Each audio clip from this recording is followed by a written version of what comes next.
देखो अब तक हमने ये 30 क्वेश्चन कर लिए थे, अब यहाँ से आगे 15 क्वेश्चन हिंदी के होंगे, 15 क्वेश्चन आपके इंग्लिश के होंगे। तो चलो देखते जाइएगा, क्योंकि ये चीज़ें होती है ना हिंदी और इंग्लिश, अगर पता है तो डायरेक्ट आंसर लग जाता है, सोचना नहीं पड़ता है। जैसे कि अब ये कह रहा है कौन सी निम्नलिखित में से कौन सी क्रिया है वो कर्म की अपेक्षा रखती है।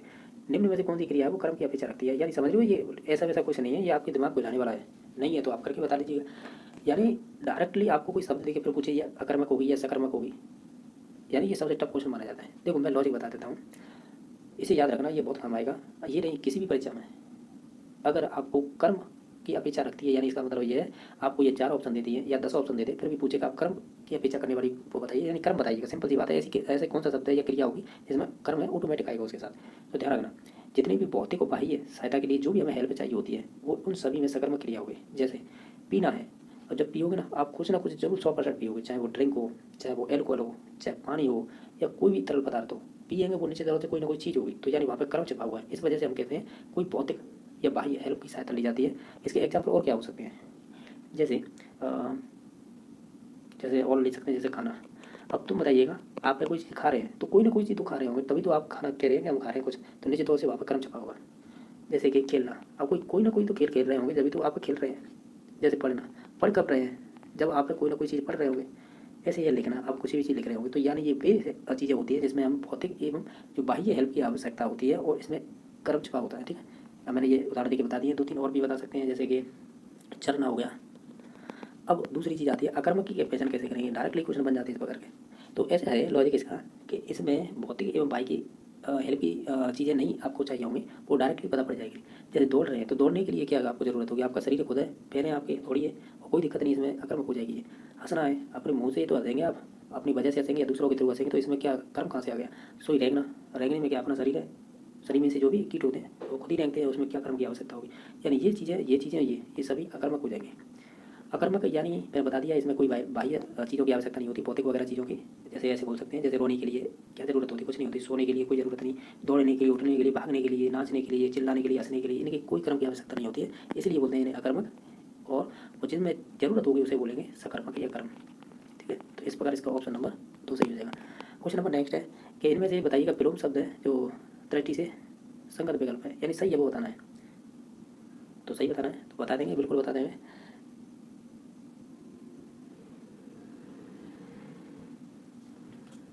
ऑप्शन नंबर 3 देखिएगा, जैसे समानार्थी आपको शब्द नहीं लग रहे हैं ये दोनों, जैसे विपदा है वो आपदा, ये दोनों चीज़ें आपको समान नहीं दिख रही हैं, जबकि हमें तो विलोम पूछी गई तो ये तो होगा नहीं, यानी 3 नंबर ऑप्शन को तो ऐसे कट गया।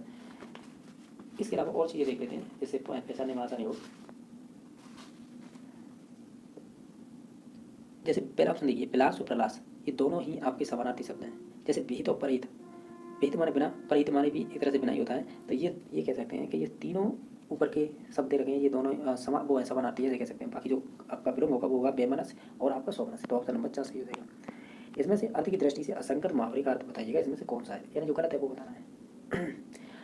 आंखों का पानी गिर जाना यानी बेशर्मी या बेशरम हो जाना एक तरह से, सही बात है। आंख पर बिठाना यानी बहुत आप उसका सम्मान कर रहे हैं या सत्कार कर रहे हैं। आंख का काजल चुराने का मतलब होता है सफाई से, मतलब चुराना, पता भी नहीं पड़े ऐसे। और बाकी अरमान निकालना, इसका मतलब अपनी ही बात करते रहना, ये कहना गलत है। इसका ऑप्शन नंबर 4 सही हो जाएगा। ऊपर के तीनों सही है। क्वेश्चन नंबर नेक्स्ट है, किस विकल्प में सभी शब्द है वो रात के पर्यायवाची हैं। तो देखो निशा रात है, यामिनी रात है, रैन और सरवरी विभावरी, यही ऑप्शन हो जाएगा। बाकी आपकी रजनी है वो भी रात है, रात्रि हो जाएगी। यानी बता रहे हैं कि इसमें से हमको केवल वही चूज करना था इसके पर्याय हुए रात के, तो वो ऑप्शन नंबर 2 हो जाएगा। सरवरी, रैन, विभारी और निशा भी हो जाएगी, यामिनी भी हो जाएगी, रजनी भी हो जाएगी और रात्रि। यानी ये मैं बताएगा ये पर्यायवाची हैं सभी, ये 3, 4, 5, 6, 7, यानी ये 6-7 पर्यायवाची थे। क्वेश्चन नंबर नेक्स्ट है, इसमें से व्यक्तिवाचक संख्या कौन सी है।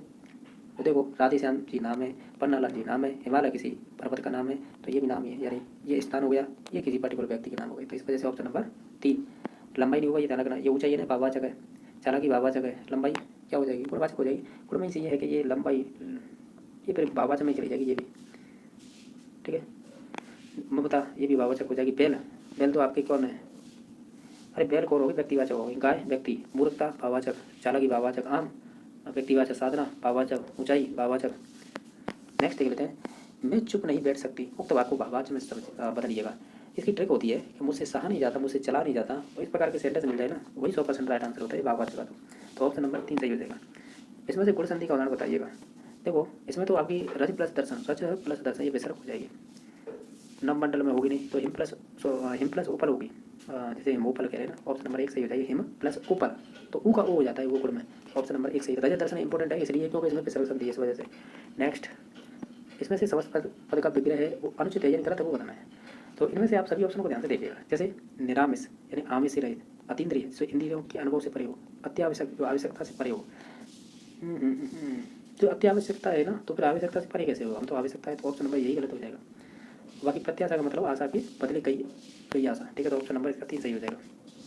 इसमें से तत्व शब्द बताइएगा। देखो ताम्र ये आपका तत्सम है, ज्येष्ठ भी तत्सम है, श्रावण भी तत्सम है, बोरा, ठीक है, तो बोरा होता है ना, ये तत्व होता है, तो ऑप्शन नंबर इसका 2 सही हो जाएगा।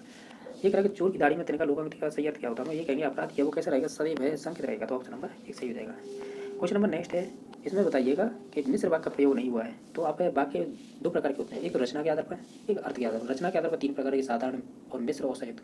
अर्थ के आधार पर 8 प्रकार के होते हैं, वो इंपॉर्टेंट होते हैं। बाकी ये तो सिंपल ही होते हैं, सरल और मिश्रित और वाक्य संयुक्त। जैसे मैं ये कह रहा है कौन सा है इसमें से मिश्र वाक्य नहीं, जैसे कि मैं थोड़ी देर बाद तुरंत लौट गया, तो इसमें कहाँ सीधी बात हो रही है, तो साधारण हो गया। मैं चाहता हूँ कि आप यही रहे, तो ये मिश्र हो जाएगा। मैं स्टेशन पहुंचा तभी ट्रेन चली गई, ये डिपेंडेबल है एक दूसरे पे वाक्य, तो इसका मतलब ये भी मिश्र वाक्य है। जिन छात्रों ने परिश्रम किया वही उत्तीर्ण हो गए, तो ये भी आपका संबंधित है दूसरे वाक्य से।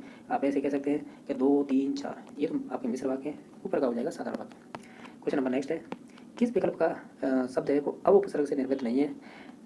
और देखिएगा ये बहुत अच्छा क्वेश्चन पूछा है एक ने। देखो ये अपाव्य है ना, ये छोटा ओ है, ठीक है, और फिर इसके बाद क्या है? छोटे ओ के बाद क्या है? जैसे अपाप्य बन जाइए, तो फिर इसके बाद हम क्या लगाएंगे? आप पे लगाएंगे, तभी बनेगा, क्योंकि ओ का हो जाता है वो अब, ये वाला अंत रहता है, ये आगे इसमें आ हो जाएगा, तो अ वाह प्य सही है, सही ट्रिक बैठी है, ये यही हुआ। यानी यही का मतलब ये है कि इसमें अयादी संधि है, हमें तो पूछा नहीं है। अविक्षेपण इसी प्रकार हो जाएगा, ओ प्लस इच्छा, ओ का हो जाएगा अब, और अब मैं वह उदाहरण, तो इसमें एक ही मात्रा लगी जाएगी, तो अविक्षेपण हो जाएगा। ये दोनों तो आपकी अयादी संधि के उदाहरण हो गए। अब दूध भी हो जाएगा क्या? ओ प्लस दूध, ठीक है, तो ओ का अब कर दीजिएगा। नहीं होगा, अब दूध नहीं होगा, एक सेकंड रुकिए। हम ये कर सकते हैं ओ प्लस अदूत, ऐसे तो कर सकते हैं, इसका अब हो जाएगा, और ये आया इसमें आके मिल जाएगा, तो ये बन जाएगा अवधूत। सही है ना, सही हो जाएगा। यानी ये तीनों ही अयादी संधि के उदाहरण है। अवधि तो एक भाषा है, भाषा यानी किसी पर्टिकुलर का नाम है, तो इस वजह से ऑप्शन नंबर कहा जाए तो 4 में अब उपसर्ग नहीं होगा। इनमें सभी में आपको बस अब उपसर्ग कह सकते हैं, उपसर्ग था। क्यों कि ओ का क्या हो रहा था? अब हो रहा था सभी में, ठीक है। नेक्स्ट क्वेश्चन नंबर देख लेते हैं। इसमें से बताइएगा दंत वर्ण कब प्रयुक्त किया गया था? इसका ट्रिक होती है लतु सा नाम दंता, तो इसमें ही आ रहा है केवल, तो ऑप्शन नंबर 2 सही हो जाएगा। क्वेश्चन नंबर नेक्स्ट है, इसमें से विशेषण से भाववाचक संज्ञा, अरे क्या कह रहा है, विशेषण शब्द है वो भाववाचक संज्ञा से निर्मित है। तो देखो नगर से बना है नागरिक, क्योंकि नगर में अगर आप है, नगर है, ये नगर जातिवाचक संज्ञा है, इसमें आप एक ही जोड़ेंगे तो क्या बनेगा? नागरिक। चलता है तो चलना क्रिया है, ठीक है, उसमें ता प्रत्यय लगा के चलता बनता है। ऊंचा है तो ऊंचा क्या है? एक विशेषण हो जाएगा ये तो, ठीक है, यानी विशेषता बताने वाला गुण हो जाएगा। ये बनाया प्यार से प्यारा, यानी भाववाचक से आपको बताना है विशेषण शब्द,